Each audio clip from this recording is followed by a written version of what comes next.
Hello everyone, my self Chirag Yadav and स्वागत है आप सभी का कोर्स M4M में मास्टरी फॉर मार्केट। तो ये है आज हमारी पहली क्लास जो रहेगी मार्केट बेसिक्स पर। सबसे पहले कोर्स बिल्कुल आसान भाषा में रहने वाला है। आप सिर्फ मेरी एक मदद कर दीजिए कि आपने पहले जो कुछ भी सीख रखा है, अगर आप एक लॉस मेकर हैं, अगर आप बिल्कुल बिगनर हैं, अच्छी बात है, लॉस मेकर हैं, या फिर आप इंटरमीडिएट हैं, मार्केट में जूझ रहे हैं प्रॉफिट लॉस के बीच में, या फिर आप अच्छे ट्रेडर हैं बट आप अपनी साइकोलॉजी सीखने के लिए या फिर कुछ एक्स्ट्रा सीखने के लिए आप इस कोर्स में हैं, तो एक बार अपनी नॉलेज को साइड में कर दीजिए एंड जीरो से सीखने की ट्राई कीजिए। ठीक है, इतनी हेल्प आप मेरी कर दीजिए, बाकी आसान भाषा में मैं गारंटी लेता हूँ सब कुछ आपके दिमाग में मैं फिट कर दूंगा। ठीक है, तो चलिए कोर्स की शुरुआत करते हैं। सबसे पहले टॉपिक मार्केट बेसिक्स के साथ में आप में से कुछ इंटरमीडिएट जो हैं उनको 1, 2, 3 क्लास में लग सकता है कि ये तो मैंने सुना हुआ है, ये तो मुझको पता है, बट प्लीज़ आप एक बार धैर्य के साथ में इत्मीनान रख के सुनिए, आपको काफ़ी कुछ नया सीखने को मिलेगा। क्योंकि मैं यहाँ पर लिख करके समझाने से बजाय आपके दिमाग में फिट करने की कला जानता हूँ, और आप मुझ पर भरोसा करके यहाँ तक आ गए हैं तो आगे भी करते रहिए। ठीक है, तो चलिए धन्यवाद, शुरू करते हैं। सबसे पहले मार्केट बेसिक्स की क्लास को आप यहाँ पर सीखने के लिए क्या आए हैं? ट्रेडिंग। तो आपको पता होना चाहिए कि ट्रेडिंग होता क्या है। देखिए, आप सबके सबने जिंदगी में बहुत ट्रेड किए हैं, चाहे आज कोई पहली बार इस क्लास को ज्वाइन कर रहा है, मार्केट के बारे में चाहे जीरो नॉलेज है, फिर भी आपने बहुत ट्रेड किए हैं बाजार में। इस बाजार में नहीं, शेयर बाजार में नहीं, आपके घर के चारों तरफ जो बाजार है, आपके शहर में जो बाजार है, या फिर जनरल जो बाजार होता है। क्यों? आप मार्केट में कभी ना कभी कुछ ना कुछ खरीदने गए होंगे, कुछ ना कुछ बेचने गए होंगे, तो वो एक ट्रेड है। कैसे? एक ट्रेड को करने के लिए क्या चाहिए होता है? बायर और सेलर। आप आकाश मान लो, आकाश जो है, आप में से कोई एक आकाश है, जो आकाश मार्केट में जाता है, उसको उसकी मम्मी ने भेजा है कि तू चीनी खरीद ला 1 किलो। तो ये चीनी खरीदने कहां से जाएगा? शॉपकीपर के पास। उस शॉपकीपर के पास एक बोरी चीनी रखी है, 50 केजी उसमें चीनी है। ठीक है, ये उसको जाकर के बोलेगा कि भाई 1 किलो चीनी दे दे। 1 किलो चीनी ये उससे ले लेगा, घर पे वापस आ जाएगा, 50 रुपए किलो चीनी है, दैट्स इट, खत्म बात। तो ये आप दोनों के बीच में जो एक डील हुई है, एक बायर और सेलर के बीच में एक एसेट का जो लेन देन हुआ है, इसको बोलते हैं ट्रेड। सबने काफी बार किया है। ऐसा ही मार्केट के अंदर में है। आप एक शेयर खरीद रहे हैं, आप कोई एक एसेट खरीद रहे हैं, फ्यूचर खरीद रहे हैं, ऑप्शन खरीद रहे हैं, जो भी खरीद रहे हैं, जो भी बेच रहे हैं, वो एक ट्रेड है। ठीक है, अब इससे एक ज्ञान चक्षु आपका खुल जाना चाहिए कि भाई जब हर टाइम पे मैं खरीद रहा हूं और कोई बेच रहा है सेम एसेट को, तो फिर प्राइस कैसे बढ़ रहा है? अब मैंने खरीद लिया, तुमने बेच दिया, फिर तुमने बेच दिया, फिर अगले ने बेच दिया उसी एसेट को, तो प्राइस कैसे बढ़ रहा है? प्राइस इस वजह से नहीं बढ़ता है कि कितनी बाइंग आ रही है, कितनी सेलिंग आ रही है। ठीक है, क्योंकि वो तो सेम ही है, वो तो सेम ही है। कोई बेच रहा है तभी कोई खरीद पा रहा है, बट बढ़ किस वजह से रहा है? Demand and supply. सबसे पहले मैं आपके लिए डिमांड एंड सप्लाई पे चलता हूं। Demand and supply. अब आप प्रीवियस एग्जांपल पे ही चलो, जो आकाश चीनी खरीदने के लिए गया था। यहां पर ये 50 किलो चीनी, यहां पर अगर 1 केजी आकाश चीनी खरीदने के लिए गया, इसकी बजाय आकाश अगर 5 किलो चीनी, और ऐसे ही लोग 50 लोग 5-5 किलो चीनी खरीदने के लिए चले जाएं, और मान लो कि पूरे इंडिया के अंदर या फिर पूरे उस बाजार के अंदर सिर्फ इसी आदमी के पास चीनी है और वो 50 किलो चीनी है, और उसको इस बात का पता है कि मार्केट में जो डिमांड है वो 250 किलो चीनी की है, तो क्या ये चीनी को 50 रुपए किलो में बेचेगा? नहीं भाई, ये बेचेगा 100 रुपए में, ये बेचेगा 200 रुपए में, ये बेचेगा 500 रुपए किलो में। तो क्या हुआ? डिमांड क्या थी? हाई थी। सप्लाई क्या थी? कम थी। प्राइस क्या हो गई? शूट हो गई। ठीक है, तो क्या मतलब है? डिमांड हाई हो,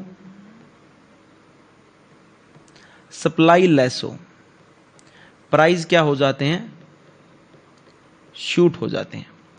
अगर डिमांड लो होती और सप्लाई हाई होती, अगर यही आकाश जो चीनी खरीदने के लिए गया, यहाँ पर चीनी जो है मार्केट में रुलती फिर रही है, खराब पड़ी है, ठीक है, हर दुकानदार के पास में 500 हजार किलो चीनी पड़ी हैं, और मार्केट में सबने ये सुन लिया है कि चीनी में तो भाई सल्फर होता है, चीनी खानी ही नहीं चाहिए, शुगर छोड़ दो, और चीनी बिकी नहीं रही है मार्केट में, तो फिर क्या होता?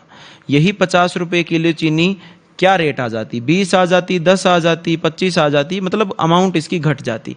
क्यों? क्योंकि डिमांड ही नहीं है भाई, डिमांड नहीं है, सप्लाई है, प्राइस गिर जाएंगे। मींस डिमांड अगर लो है, सप्लाई अगर हाई है, तो प्राइस क्या होंगे? गिर जाएंगे। अब उससे अलावा अगर डिमांड जितनी है, जितनी भी एक्स डिमांड है, उतनी ही अगर सप्लाई है, तो चीज़ों के प्राइस बैलेंस रहते हैं, जिसको बोलते हैं मार्केट साइडवेज। वो वॉल्यूम्स के कारण होती है, और भी कई रीजन होते हैं, आगे आगे जाकर आपको पता लगता रहेगा। ये बड़ी ही आसान भाषा में मैंने आपको समझाया, तो डिमांड एंड सप्लाई का आपको गेम समझ में आ गया।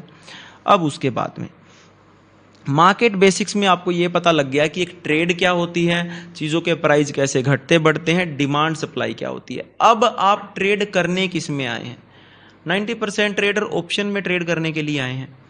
तो ऑप्शंस क्या होते हैं ये पता रहना जरूरी है। क्यों बनाए गए थे, किस लिए बनाए गए थे, क्या ऑप्शंस होते हैं, ये समझ लेने से पहले हम आ जाते हैं एक बार स्टॉक पर। ये ऐसे आएगा, ठीक है, STOCKS, स्टॉक्स। क्या होते हैं स्टॉक्स? देखो, मार्केट के अंदर 4000 से प्लस लिस्टेड स्टॉक हैं। लिस्टेड किसमें? एक्सचेंज में, NSE और BSE, ये एक्सचेंज है जिसके अंदर स्टॉक्स आपके लिस्टेड होते हैं, national stock exchange and Bombay stock exchange, ठीक है। तो इसके अंदर स्टॉक लिस्टेड हैं। अब ये स्टॉक्स जो है ना, ये मान लो एक स्टॉक HDFC का है, ये मैंने खरीद लिया 2000 रुपए का, ठीक है। आज से 20-30 साल पहले की बात पे चले जाओ, 2000 रुपए पे मैंने ये खरीद लिया। अब मेरे को ये डर है कि भारत पाकिस्तान की लड़ाई हो गई, चीन अमेरिका लड़ पड़े, ये हो गया वो हो गया, इकोनॉमिक क्राइसिस आ गया, ठीक है, या फिर RBI ने CRR जो बढ़ा दिया, ठीक है, मीन्स बैंक्स के लिए नेगेटिव हो गया, मार्केट के लिए नेगेटिव हो गया, ठीक है। तो HDFC का प्राइस ये कहीं गिर ना जाए, कहीं 1500 ना आ जाए, कहीं 1200 ना आ जाए, अगर ये गिर रहा है तो मैं इसको बेचूं ना, इसके अगेंस्ट में मैं कोई और चीज कर लूं जिससे मेरा ये क्या हो जाए, ये मेरा हैज हो जाए। अब भाई साहब, ये हैज नई टर्म बोल दिया आपने, ये हैज क्या होता है, हैजिंग क्या होता है? हैजिंग होता है जब आप किसी पर्टिकुलर एसेट को खरीदते हैं और उसमें होने वाले बड़े नुकसान से बचने के लिए आप उसके अगेंस्ट में कोई एक और एसेट खरीद लें जो उसके होने वाले नुकसान को कम कर दे, छोटा कर दे या ना कर दे, ठीक है, उसको बोलते हैं हैजिंग, ठीक है।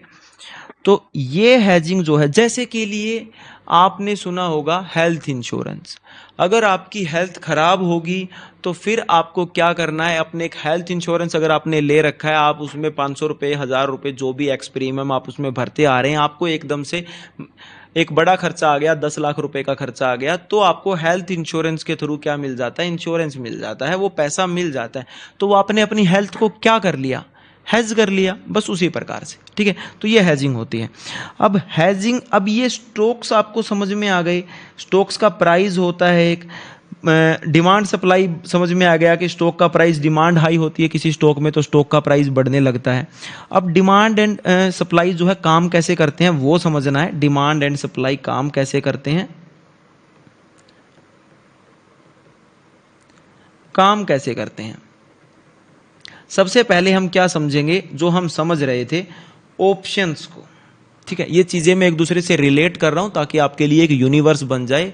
जो बेसिक से सीखना चाहता है उसके लिए भी, जो पहले सीख चुका है उसको काफ़ी ज़्यादा हेल्प मिलने वाली है, उसके ज्ञान चक्षु खुल जाने वाले हैं, ठीक है। तो क्या है, ऑप्शंस बनाए गए, ऑप्शंस बनाए गए कि भाई वॉर हो गया तो ये प्राइस गिर जाएगा, और तो ऑप्शंस बना दिए गए। ये ऑप्शंस जो है ना, ये एक लेवरेज प्रोडक्ट है। अब भाई एक और नई टर्म बोल दी, लेवरेज। ये लेवरेज क्या होता है, यही अभी बताया, किसी भी चीज को हैज करने के लिए आपके लिए एक प्रोडक्ट तैयार किया गया। उस एक क्या प्रोडक्ट है, लेवरेज प्रोडक्ट है। लेवरेज प्रोडक्ट मतलब कि मान लो आपको कोई चीज 100 रुपए की मिल रही है और अगर वही चीज मार्केट में 100 की मिल रही है और मैं आपको बोल दूं कि मैं आपको वो चीज 10 रुपए में दे दूंगा, तो वो लेवरेज हो गई। लेकिन वो 10 रुपए में वैसे ही नहीं देगा, वो उस पर लिमिटेशन लगाएगा। लिमिटेशन क्या? एक्सपायरी की लिमिट।